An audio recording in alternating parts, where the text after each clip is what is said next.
In episode 2 of season 1, we landed near A Coruña on the coast of Galicia in northern Spain. A Coruña was the jumping off point for Phoenicians and later Roman ships heading from modern-day Galicia to Amorica, where we were in episode 2, that's in Brittany, and finally Britannia, Great Britain. The Tower of Hercules wasn't really called that originally. It was just a massive lighthouse built for the Roman ships on the trade routes I've described. It was built during the reign of Trajan, also known as Caesar Traianus Optimus Augustus. Anyone fluent in Roman Latin is welcome to let me know how badly I butchered that. Incidentally, Trajan and his wife were childless and took into their home a little-known Roman named Hadrian. Remember him? So after waiting for an hour at the fuel pontoon, we still don't have fuel. After 3 days of sun, we're greeted with this glorious weather. Setting off today from A Coruña to, well, probably Laxa. We wanted to go to Camarinas, but as you heard from Jess, we sat at the fuel pontoon for over an hour, and then they told us there's no fuel. They couldn't reset the system, so we'll probably end up in Laxa because we don't want to sail overnight when there's only the two of us, if possible. Marina Coruña, ¿me recibes cambio? Sí, aquí Marina Coruña.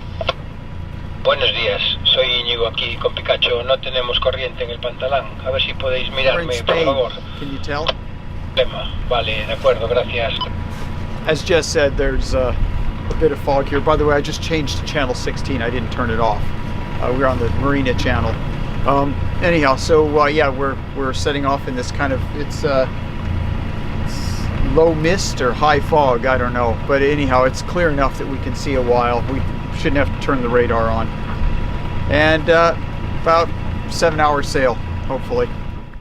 Jess and I were now ready to sail on from the Tower of Hercules, past Cape Finisterre, which literally means the end of the world, down the Portuguese coast past Porto, Lisbon, and Cape St. Vincent, to Kalypso's winter home near the Algarve. Whew, just got into Laxa.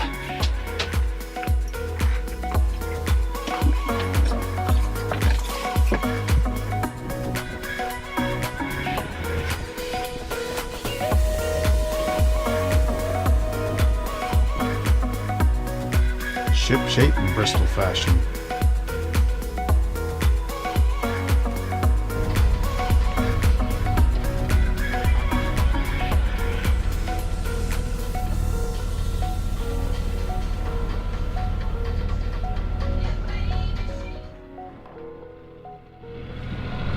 So the weather's cleared finally. Oh no. The shame. The shame of the shades. About 40 minutes ago we went around Cape back there and we had about a mile and a quarter visibility. We had to communicate with a big cargo ship to make sure he didn't run us down. It was very pleasant. So we'll keep going. Cabo Finisterre, here we come.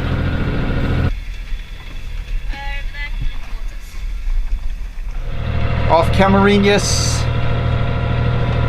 trying to get around the peninsula here. As you can see, the water is smooth as silk. We're kind of low on fuel because we couldn't get it at La Coruña or A Coruña.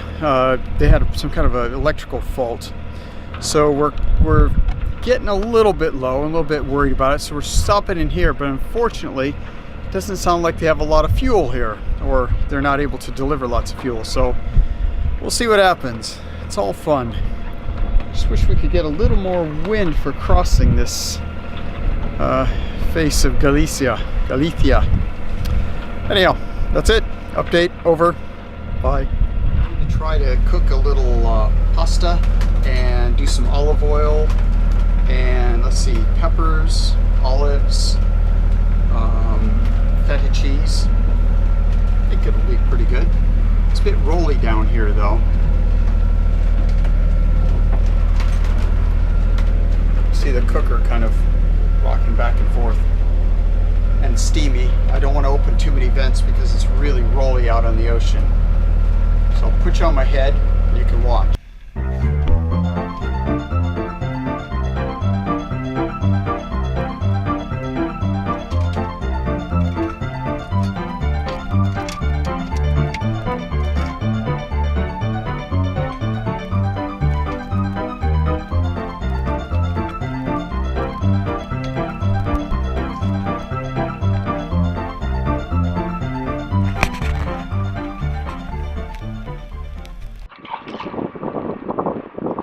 Guy is heading straight for us, and he's now close enough so that we can see his bow wave.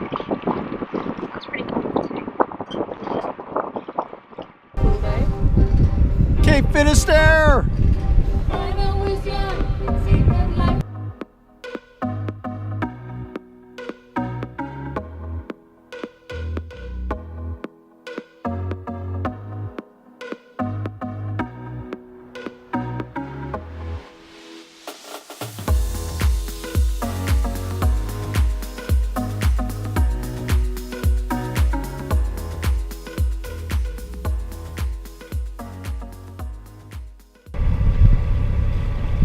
So Dad is the dolphin Jonah, because as soon as he went to bed, like 6 dolphins jumped out right next to the boat.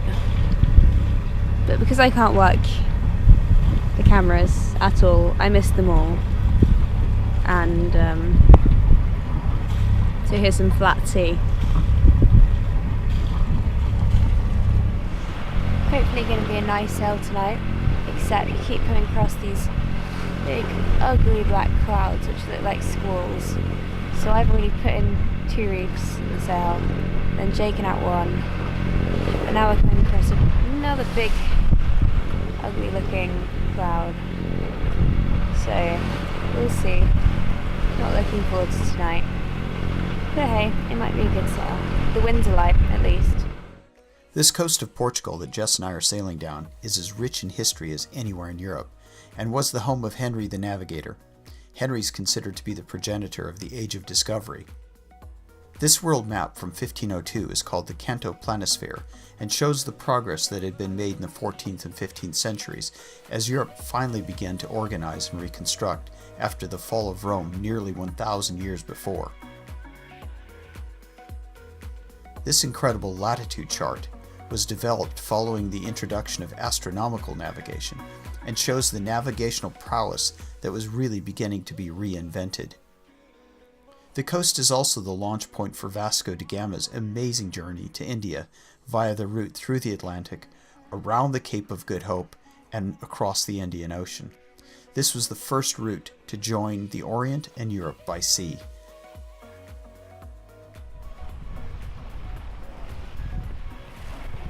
Our voyage down this coast seems to be plagued with light winds and loads of motoring.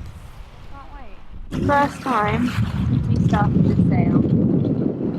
Behind us are the clouds, grey clouds. And in front of us is the beautiful blue sky. We're about 6 miles off the coast of Portugal, maybe 10 miles south of Lisbon, of Porto, en route to Lisbon, and we're getting just light winds, which is good because the last couple of days we've had no winds. So at least we've got something. We're motoring, so motor sailing, but at least making some progress. Sun peeks out every once in a while, gets warm enough to take my jacket off, and then it hides behind the clouds and got to put the jacket back on. So the really pain in the butt thing is we're dodging lobster pots out here, and they're all over the place. Luckily the ones around here seem to have flags on them, so at least you can see them fairly well, but I'm trying to head out more than 10 miles offshore, 10-12 miles offshore, and I'm thinking that the lobster pots should abate by then, so that overnight tonight we don't have to be so paranoid about running over one.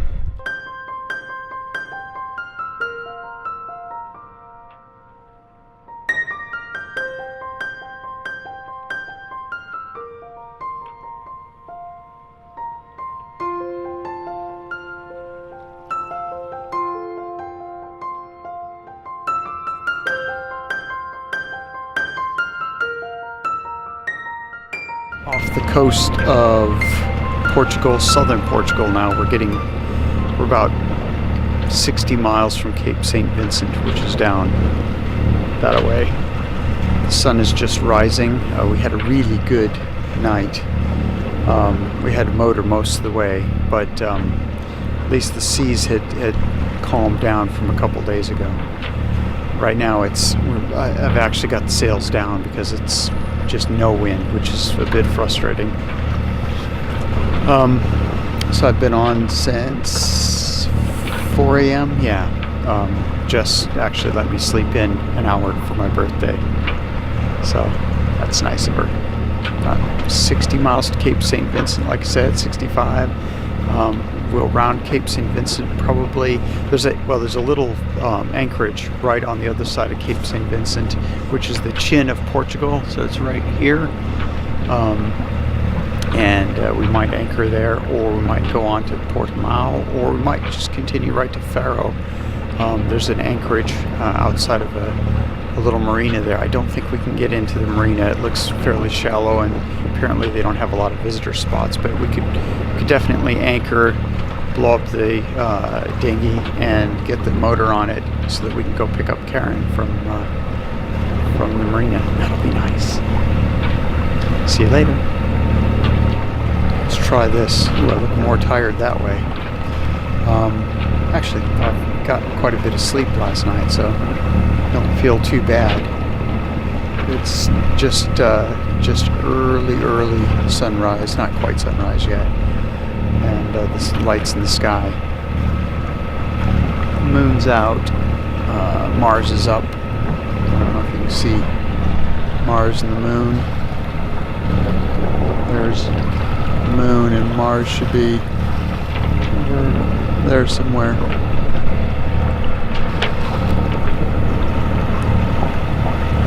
Ah, yeah, there it is.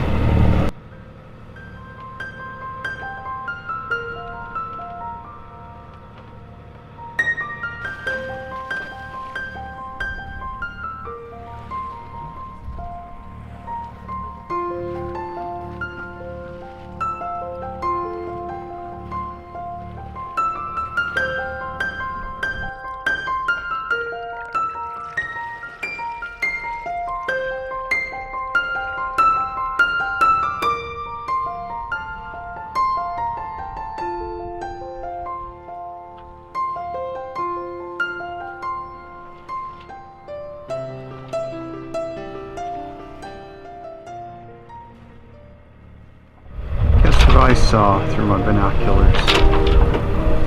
I think it's time to run out the cannons.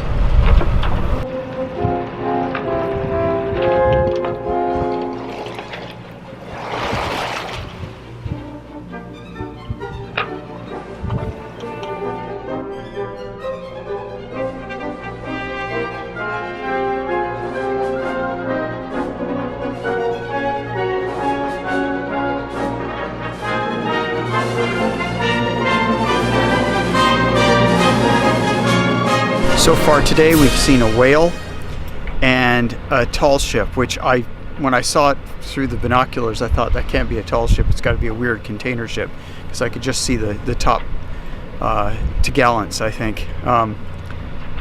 But it's actually the sailing vessel Balaam out of, I'm not even going to pronounce it.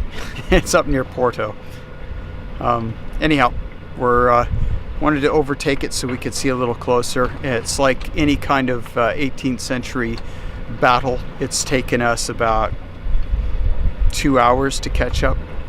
It'll be another half an hour before we catch up far enough that we can see it. It's pretty cool day.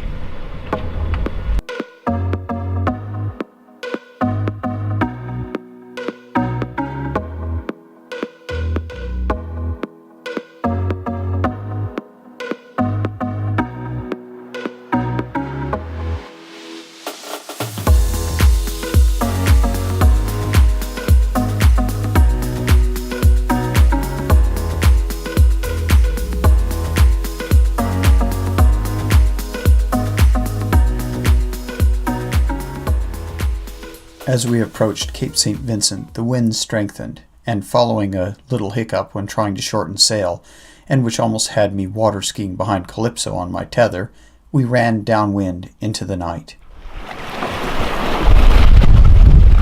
The last cape on our journey was momentous for me, as we neared the completion of our 1,400-mile passage. For me it was the relief and joy at safely making the long passage, and huge excitement to start this new chapter of our sailing adventure, this time in the Mediterranean.